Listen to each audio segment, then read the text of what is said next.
Hello and a very warm welcome. You are watching Gravitas with me, Molly Gambhir.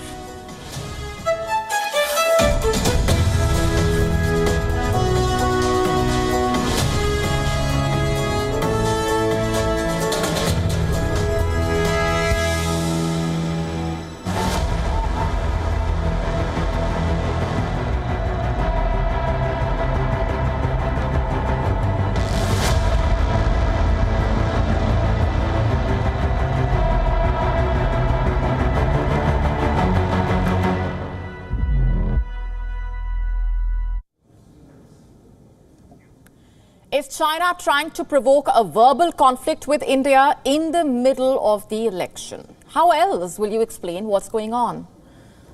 This weekend, while most of you were perhaps de-stressing, preparing for the week ahead, China was preparing for a verbal conflict with India. It was firing rhetorical bombs. On Saturday, China, quote-unquote, renamed 30 places in Arunachal Pradesh. I say quote-unquote because Arunachal or parts of Arunachal are not China's to rename. Arunachal Pradesh is an integral part of India, just like it always has been. But you see, this fact does not sit well with China. Beijing believes in and desperately tries to impose its alternate reality, one where Arunachal Pradesh is supposedly a part of Tibet and by extension a part of China. In fact, Beijing calls Arunachal Pradesh Zhangnan. On Saturday, China's Ministry of Civil Affairs published a list of what it calls standardized names, and on it were the names of 11 areas of Arunachal Pradesh, 12 mountains, 4 rivers, 1 lake, a mountain pass, and a piece of land, we are being told. Which are these places and mountains? We don't know.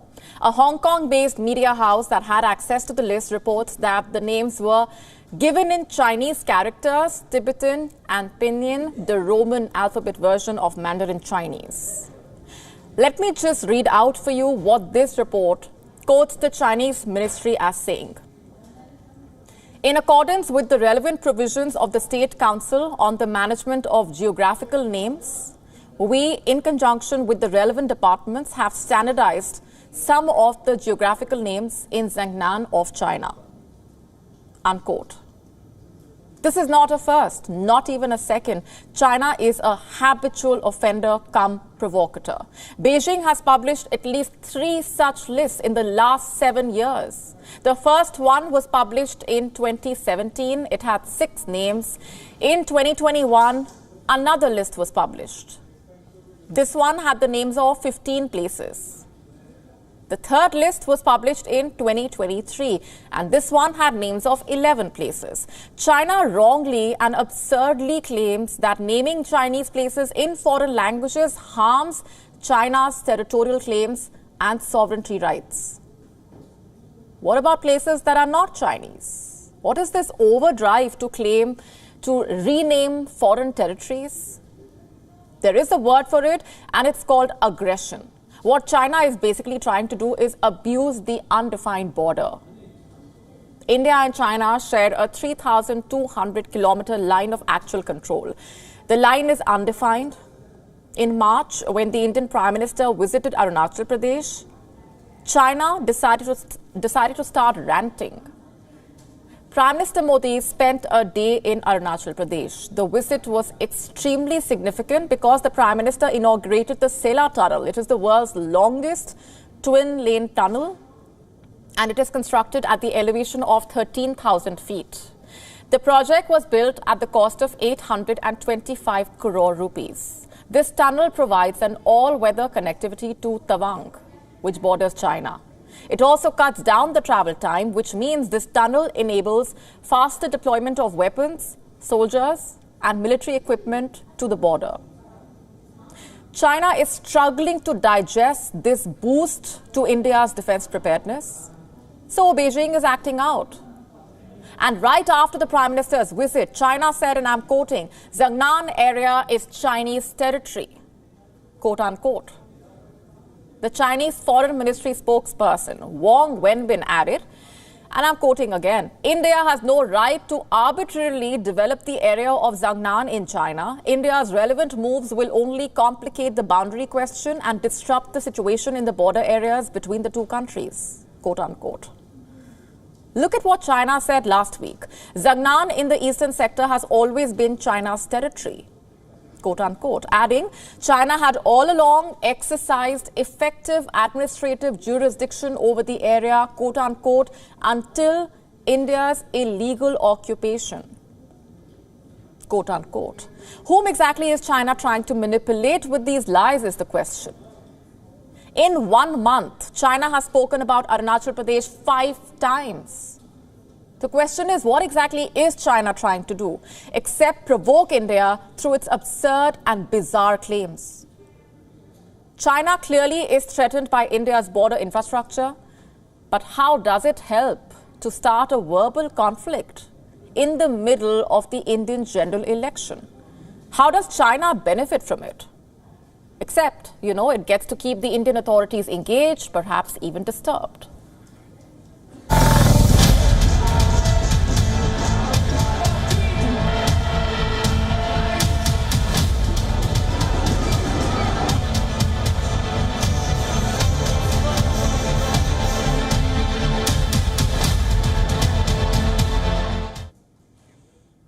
Let's now talk about Israel and its Prime Minister Benjamin Netanyahu.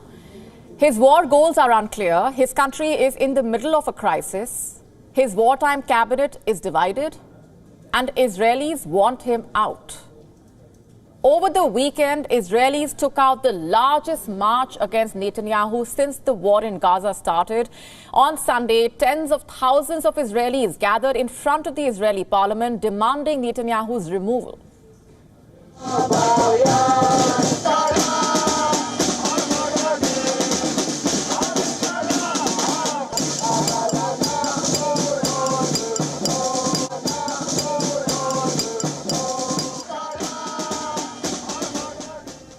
In fact, protests erupted across Israeli cities starting Sunday night. Families of Israeli hostages, as well as their supporters, joined the anti-government demonstrations to call for a ceasefire deal that could free the remaining hostages currently in Hamas captivity. But the protesters were faced with water cannons. Several of them were also detained by the police.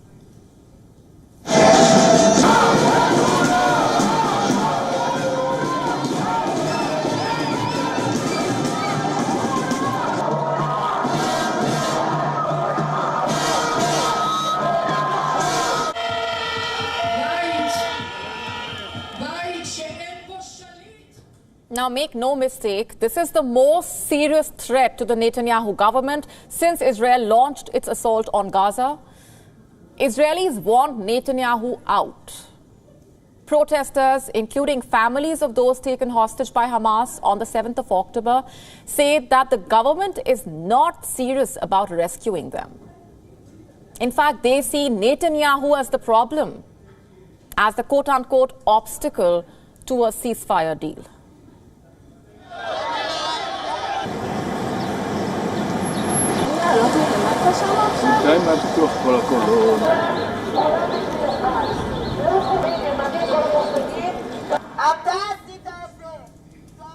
Protesters blocked roads, built bonfires, lit up red flares as they marched to Netanyahu's residence.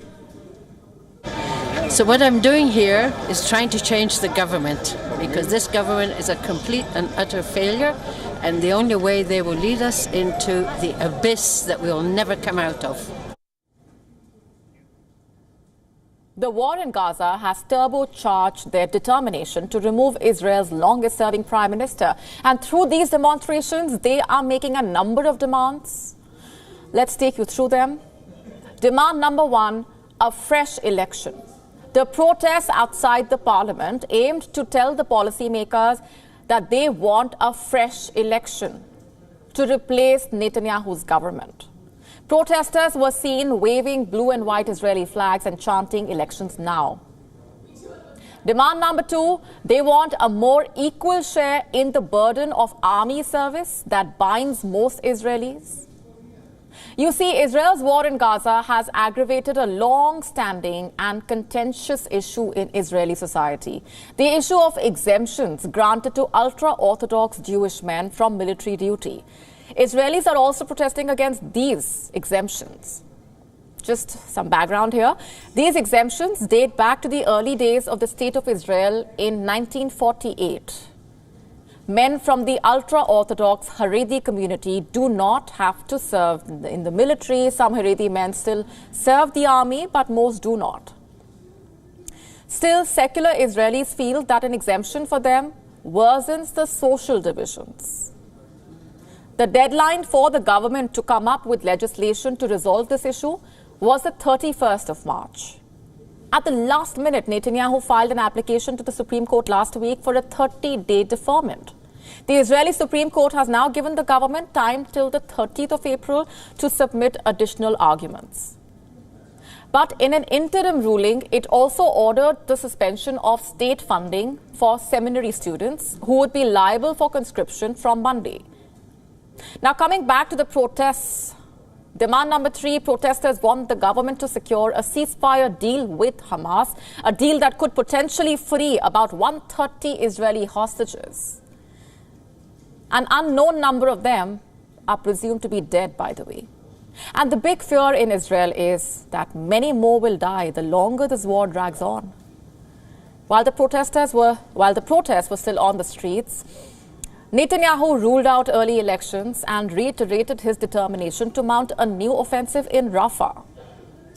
Meanwhile, today, Israeli forces have withdrawn from the Al-Shifa hospital in Gaza City after a 2-week operation. They have left behind a wasteland of destroyed buildings and Palestinian bodies. More than 32,000 Palestinians, in fact, have been killed, including 63 in just the past 24 hours since Israel's military offensive in Gaza started. Moving on to the situation at the Shifa hospital, I believe that the terrorist takeover of Shifa and the subsequent special forces operation to clear the hospital of terrorists will be studied by future generations of military strategists at West Point and Sandhurst as the gold standard for urban warfare. The Prime Minister confirmed, and I quote, "Our forces operated there in an exemplary fashion. Shifa has become a main terrorism command center for Hamas. The surprise action by our forces was precise and surgical." Did you hear that? That was the spokesperson for the Netanyahu government. He just described Israel's 2-week raid on the Gaza hospital as gold standard of warfare. Such is the level of confusion in Netanyahu's wartime government. They are doing a shoddy job at selling their narrative as well. Al-Shifa hospital, where so many Gazans have died, is in complete ruins after Israel's raid. That is the legacy of the Israel government. Nearly 6 months of the war have caused renewed divisions in Israeli society about how to respond to the ongoing hostage situation.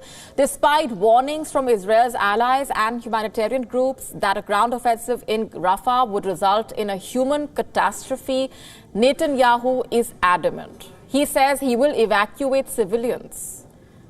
But about 1.5 million Palestinians, most of them displaced, are squeezed into the small part in Gaza. What is Netanyahu's plan is the question. How does he plan to evacuate 1 million plus people to a new habitat? Where exactly will he put up these displaced Palestinians? Does he think that when he moves the 1.5 million people from Rafah, only Hamas fighters will stay back for a fight? Does he really think that any of this sounds rational?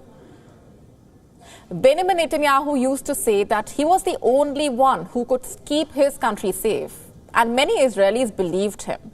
He said he could manage Palestinians and settle the Jews on occupied land.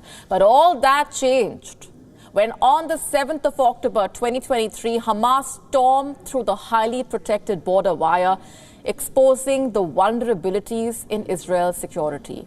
And for many Israelis, Netanyahu is responsible for the security lapses that allowed Hamas to attack with such devastating effect. They have not forgiven him for this. Unlike his security chiefs who have immediately issued statements admitting mistakes, Netanyahu has never admitted any responsibility. That infuriates the thousands of Israelis who took to the streets on Sunday evening. Just to be clear here, Israelis are not divided about eliminating Hamas, of course, but they are angry at Netanyahu for the way that the war is being managed and handled. They are angry at him for his failure in freeing all the hostages. And not just from within, Netanyahu is losing support from allies as well. Netanyahu's government stands totally isolated right now. And all this is putting Netanyahu under a kind of pressure that could end his career. The question is, how many more Gazans have to die before Netanyahu's hubris is broken?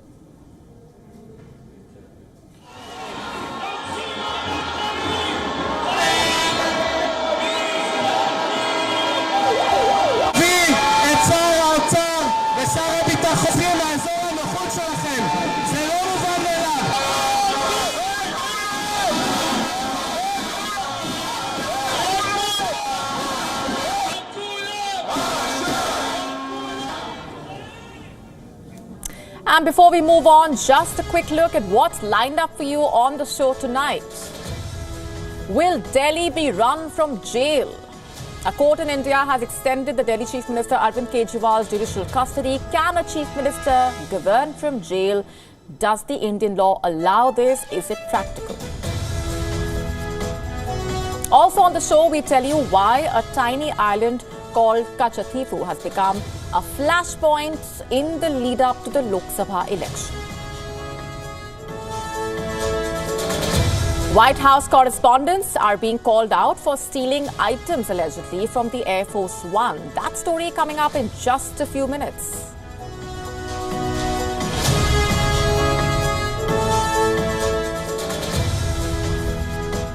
And we also tell you about a campaign to make Pluto a planet again.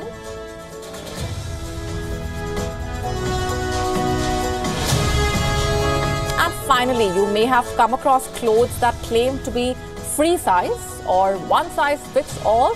We will tell you why this concept is problematic.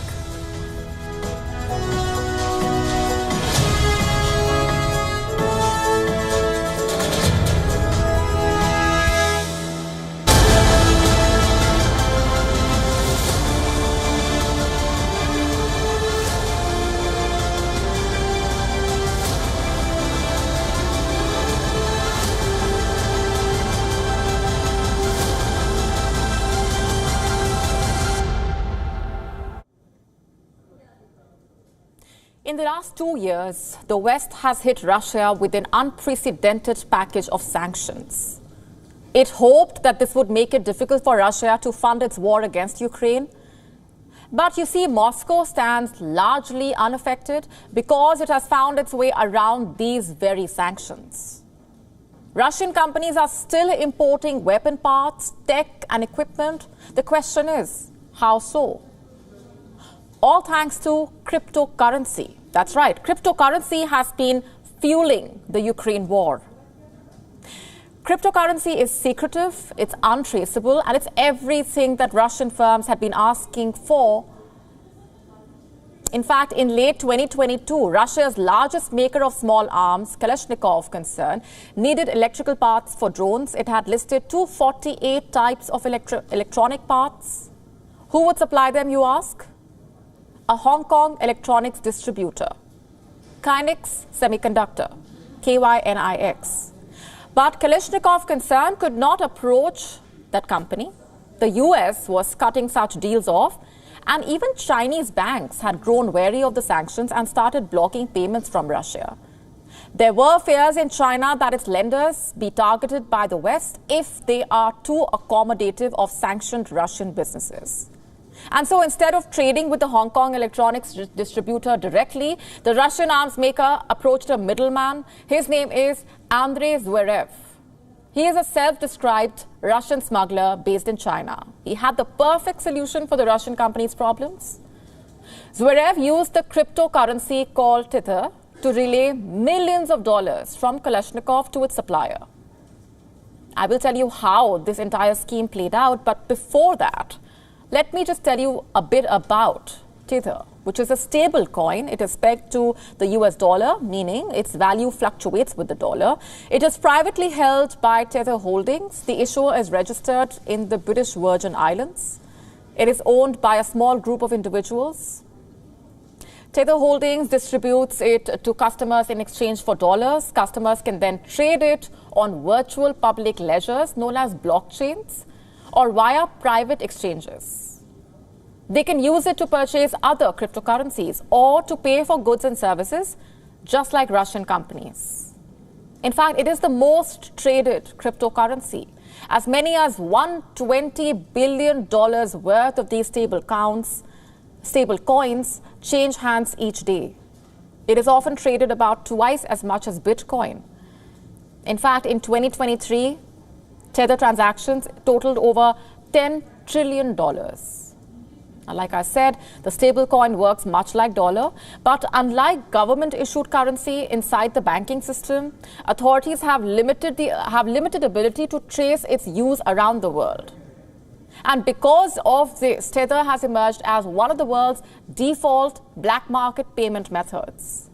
And Russian firms, by the way, are making the most of it in order to avoid sanctions.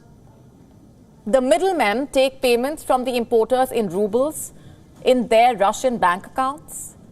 They convert it into the cryptocurrency and then pay out the foreign suppliers in their local currency. Zverev, he took Kalashnikov Concern's order to Kinex. It was priced at about 70 million yuan, that is just under $10 million. You see, Zverev is notorious for such trade schemes. In fact, when Russia invaded Ukraine, Zverev wrote on a personal blog that readers should protect their savings from the plummeting ruble by buying Tether on Garetti. And for those who are not aware, Garetti is a Moscow-based crypto exchange. It basically works almost exclusively with Russian clients. Zverev's reasoning was that the Western regulators would not be able to shut it down. Only 2 months later, the US blacklisted Garetti for being a haven for cyber criminals. But as Zverev claimed, its business continued to thrive. Meanwhile, Tether has been increasingly showing up in investigations tied to money laundering, terror financing, and sanctions evasion. And it's not just the Ukraine war.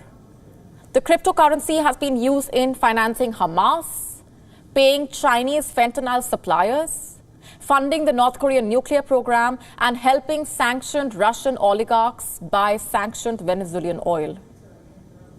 You see, it has become the go-to currency for all illicit trades. It is funding war and terrorism. And despite all this, we continue to lack regulations as far as crypto trading is concerned.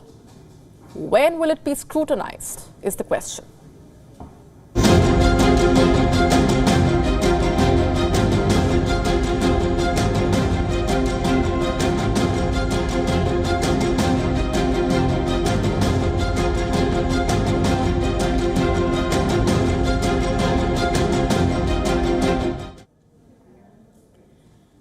Will Delhi be run from jail? I'm asking this question because today the Chief Minister of Delhi, Arvind Kejriwal, it was decided will be in jail until the 15th of April. That's just 4 days before India goes to the polls. Remember, the first phase of the general elections in the country kicks off on the 19th of April.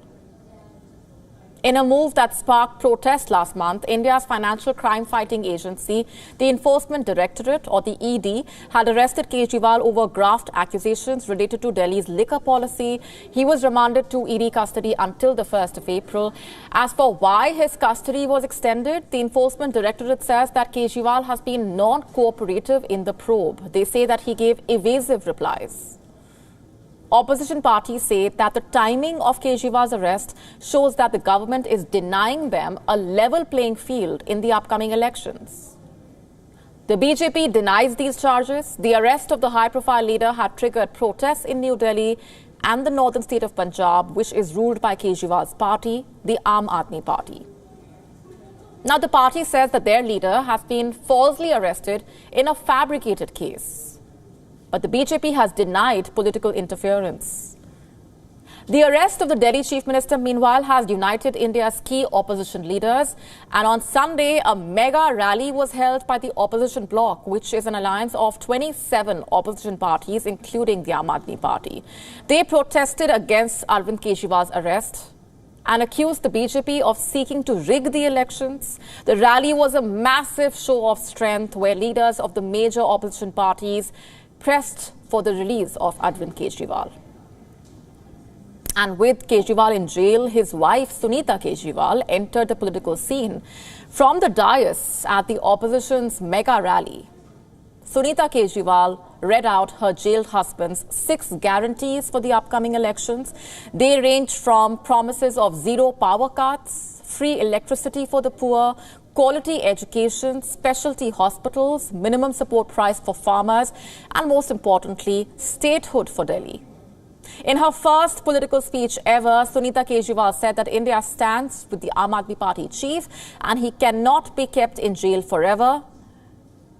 The Aam Aadmi Party maintains that Kejriwal will not resign from his post as chief minister. They say he will run the Delhi government from jail. But can he run the government from jail? Ask experts in India and you will get a mix of answers. The answer to that question depends on where the emphasis lies constitutionally. Kejriwal can run the government from the jail, but as far as convention and practicality goes, he cannot. You see, according to the Representation of People's Act 1951, an MLA is disqualified after being convicted of a crime.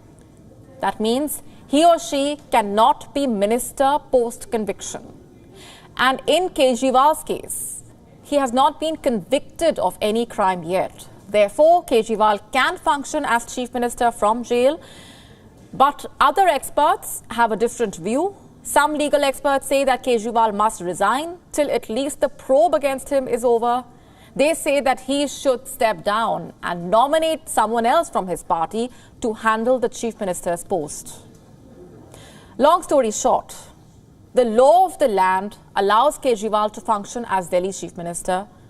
But legal opinions aside, will this be fair on the electorate? Is it fair for the people of Delhi to have a chief minister who will be preoccupied with fighting the legal battle? So sure, Kejriwal can run Delhi from jail, but just how effective such governance will be, well, that remains to be seen.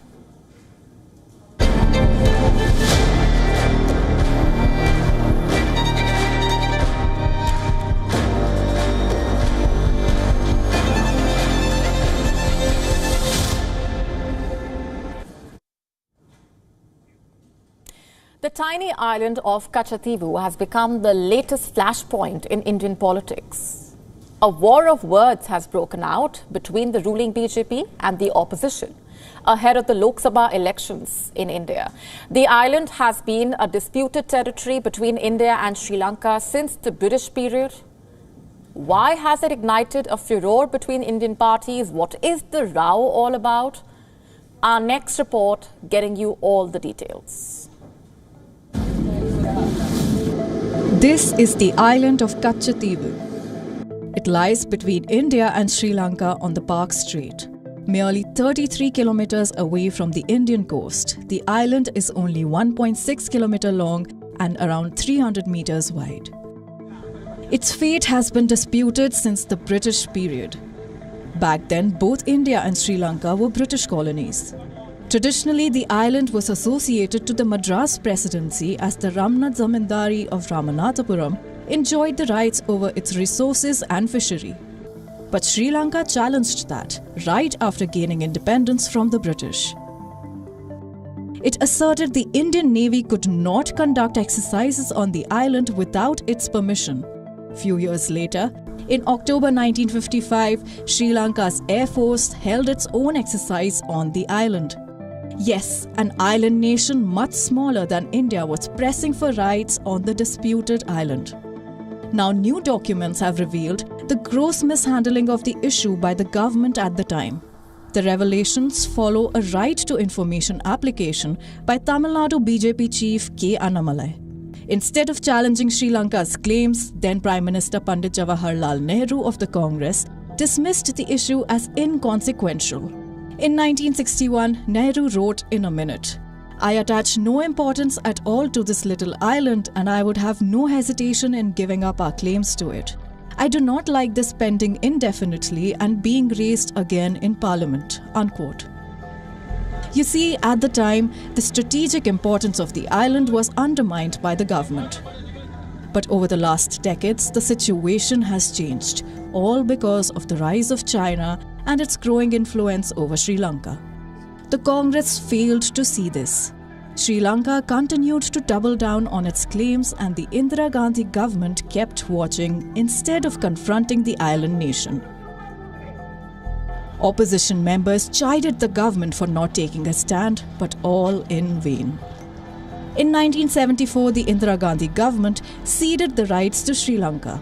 It was part of the Indo-Sri Lanka Maritime Agreement, which was aimed at strengthening the ties between the two nations. And just like that, the strategic island slipped away from India's grip. Hundreds of Indian fishermen whose livelihood depended on the island were simply left hanging. Indian Prime Minister Narendra Modi has reacted to these new details. He took to X to say that new facts reveal how Congress callously gave away Kachativu. PM Modi also expressed that Congress cannot be trusted. External Affairs Minister S. Jaishankar also joined in. He has claimed that Nehru wanted to give away the island to Sri Lanka. In response, Congress Chief Mallikarjun Kharge has claimed that the Kachativu island was given to Sri Lanka as a part of a friendly agreement in 1974. As you can see, the political tensions in India are intensifying. And as we get closer to the polls, it is only going to get more heated. Bureau Report WION, World is One.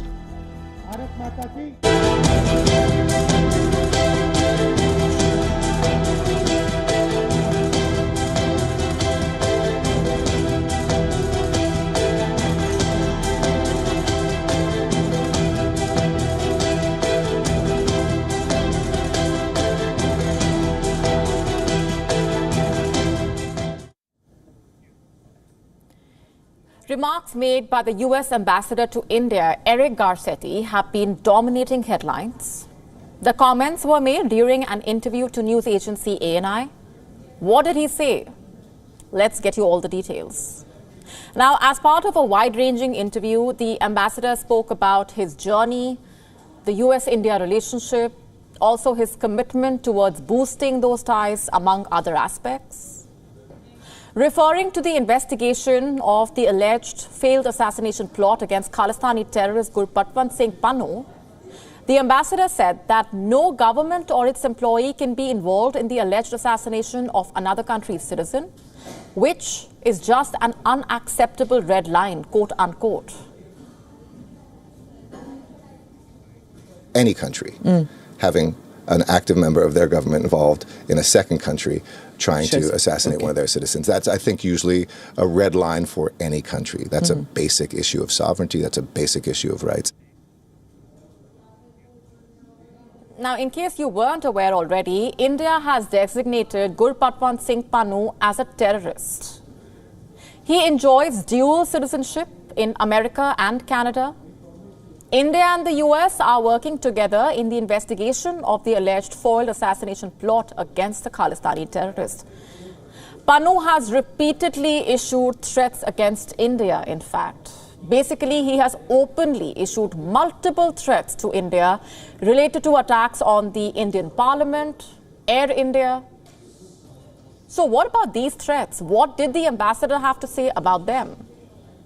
Referring to the threats issued by Pannu, Eric Garcetti said that the American system protects free speech for better or for worse, quote unquote.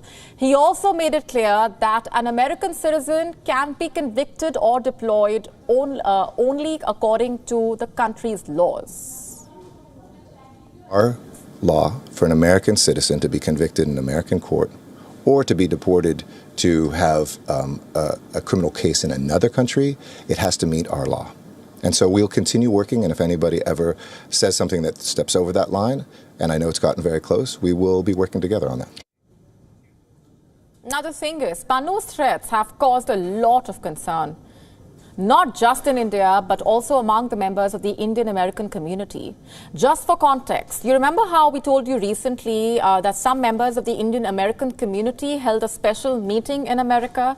They met with representatives from the Federal Bureau of Investigation, the Department of Justice, and the police.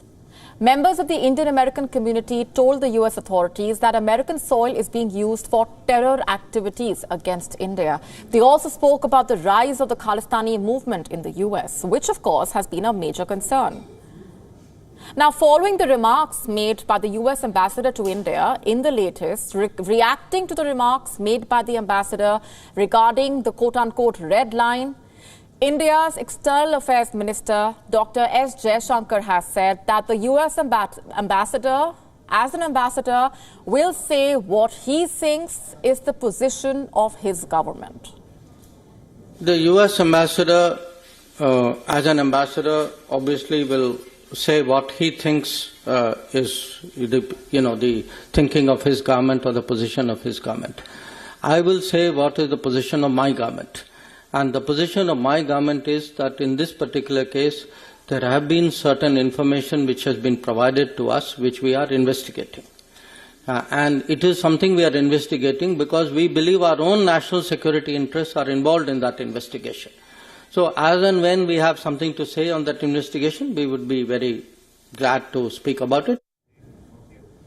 So there you have it. India has made its position absolutely clear, and we will be keeping a close eye on how things pan out.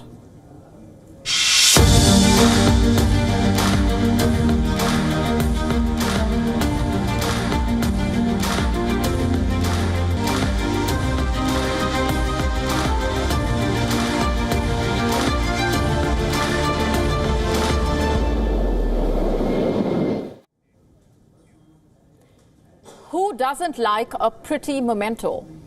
You know, a souvenir. When visiting an exotic place or when on vacation, whether or not we like to go all out with the shopping, a souvenir is something that we almost always like to pick. Sometimes for our friends and relatives, sometimes just a little fridge magnet for ourselves. You know, something to remember the place and the experience by. What if that experience is flying the Air Force One, the official plane of the American president? Now, say you get to ride on the plane. Would you like to keep a souvenir of your brush with power? I'm sure you would, because it is not every day that you get to board the plane or fly with the US president. Work takes many journalists to the press cabin of the Air Force One. They fly with the US president on his official visits. But aboard the Air Force One, the crew does not hand out fridge magnets or stickers. So how does a White House correspondent remember the flight, if not by a keepsake? Now, over the years, reporters have reportedly found their own sources for souvenirs. Some have allegedly picked up wine glasses. Some have picked up a spoon here or a fork there, anything as long as it carries the insignia of the Air Force One. Some American correspondents reportedly also managed to fit dinner plates into their backpacks. Many have repeated the drill multiple times, as per reports. There are reports of correspondents flashing their conquests at dinner tables, showing off their Air Force One porcelain collection. As per one report, in fact, a former White House correspondent once hosted a dinner where they served food on Air Force One plates, all picked one by one over the course of their career. Anyway, my point is, the Air Force One loot is allegedly an open secret in Washington, with veterans reportedly nudging newbies to flick a wine glass for keepsake. It's not unusual to hear the sound of clinking glassware as reporters get off the Air Force One with their carry-on luggage. Quite an irony, if you ask me, given how heavily secured the Air Force One is. The White House, we are told, has had enough of this joke. In February, the Air Force One crew reportedly notified the White House travel official of items missing from its inventory. And soon an email went out from the White House Correspondents Association to its members. The text was clear. The missing items from the Air Force One press cabin have not gone unnoticed. If you are one of those who did happen to take something off the plane by mistake, we can help you return it. One correspondent did take up the offer.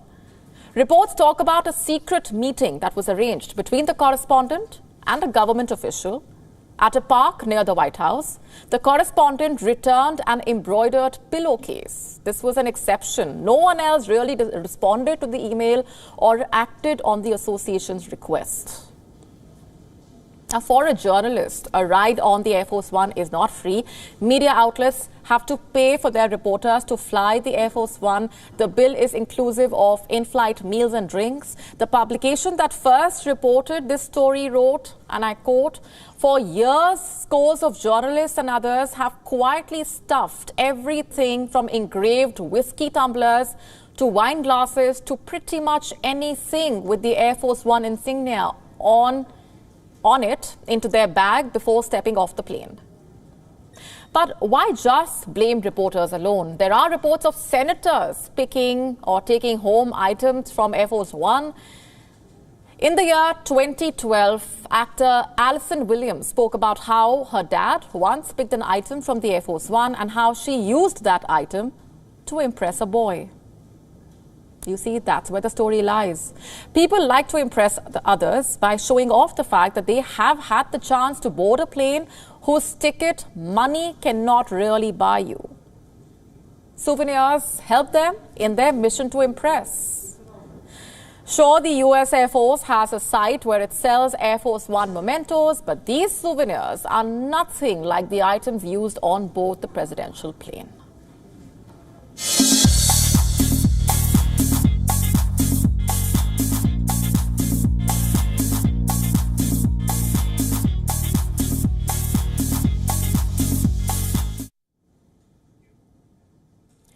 When a clothing item says one size fits all, it is supposed to fit all the bodies, small and big, slender and curvy.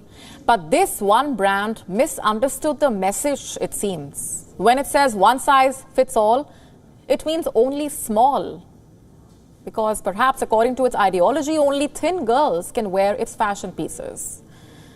I'm talking about Brandy Mel, a fashion chain run by a secretive Italian family. It makes stylish and affordable basics that are sold mainly in one size.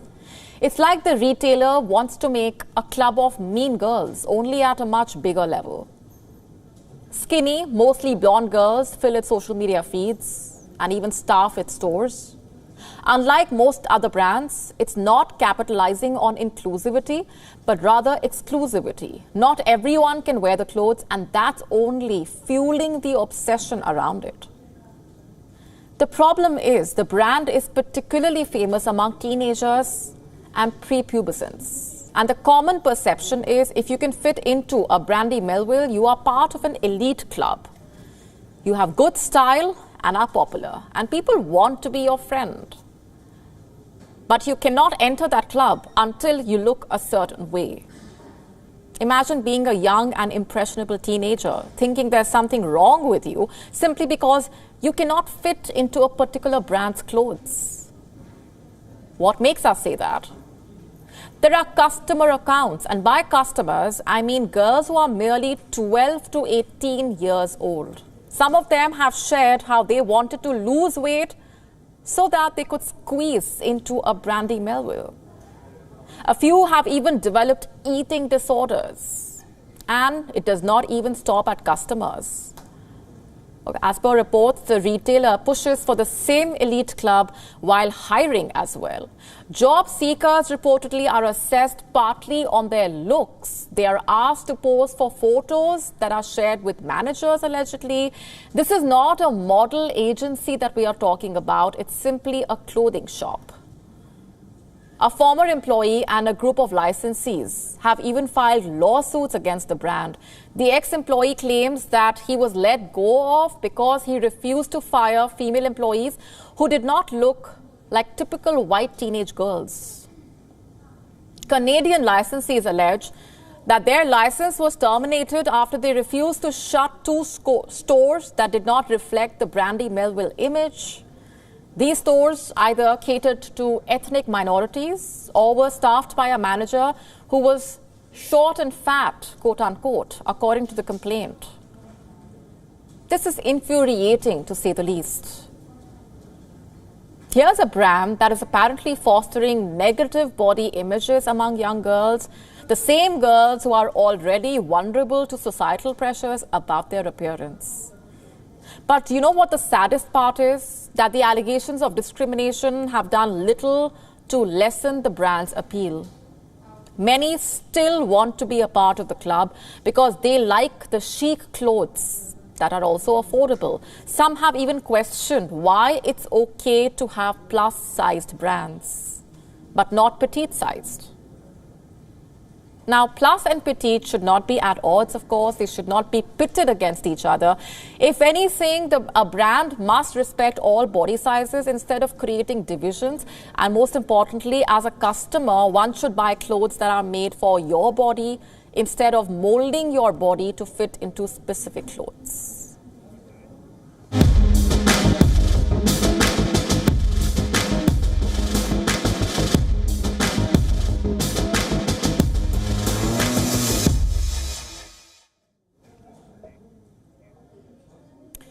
Today marks April Fool's Day, but what I'm about to tell you is no joke, although it may sound like one.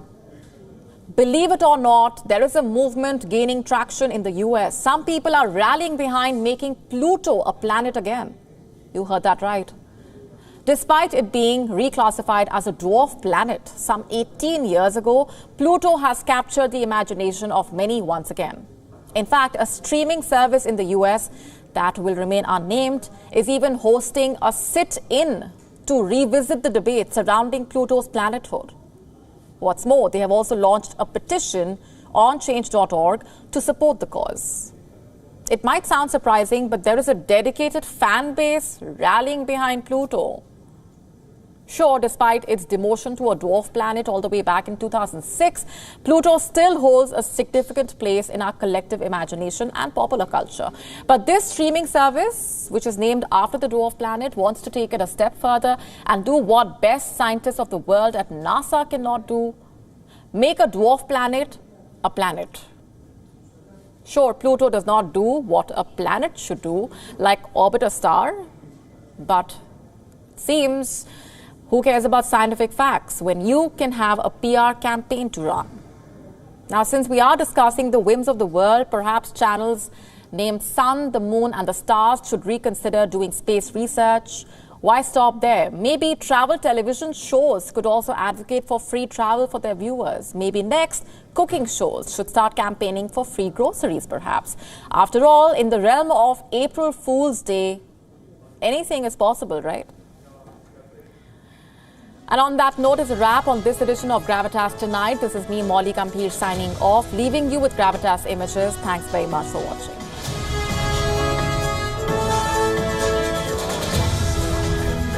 Muhteşemsiniz. Harika buraya. Ve sizleri çok kıymetli ailesiyle sevgiyle, saygıyla selam. Teşekkür ediyor. İyi ki varsınız başkenti yiğit insanları.